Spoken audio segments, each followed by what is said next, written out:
ರೇಣುಕಾಸ್ವಾಮಿ ಕೊಲೆ ಕೇಸಲ್ಲಿ ಪವಿತ್ರ ಗೌಡ ಪಾತ್ರವೇನು?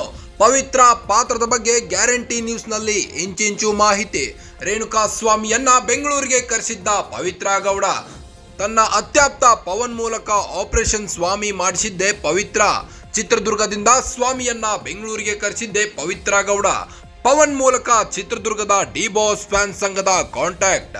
20 ದಿನಗಳ ಆಪರೇಷನ್ ಬಳಿಕ ಸ್ವಾಮಿಯನ್ನ ಬೆಂಗಳೂರಿಗೆ ಕರೆಸುವಲ್ಲಿ ಸಕ್ಸಸ್.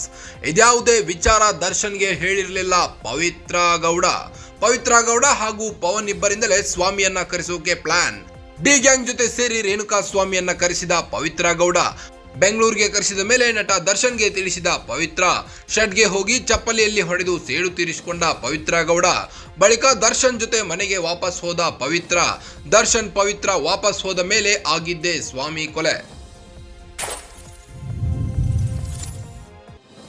ಇದು ಗ್ಯಾರಂಟಿ ನ್ಯೂಸ್ ನ ಮೆಗಾ ಸ್ಫೋಟಕ ಸುದ್ದಿಯಾಗಿದ್ದು, ರೇಣುಕಾಸ್ವಾಮಿ ಕೊಲೆ ಕೇಸಲ್ಲಿ ಪವಿತ್ರ ಗೌಡ ಪಾತ್ರವೇನು?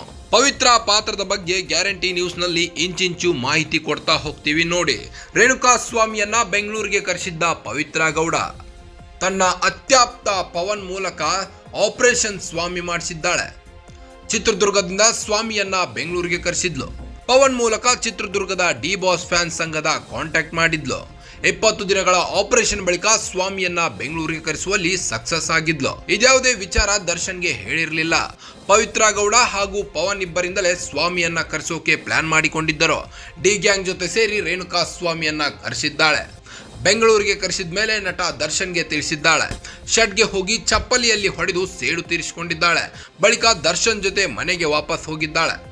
ದರ್ಶನ್ ಪವಿತ್ರ ವಾಪಸ್ ಹೋದ ಮೇಲೆ ಆಗಿದ್ದೇ ಸ್ವಾಮಿ ಕೊಲೆ.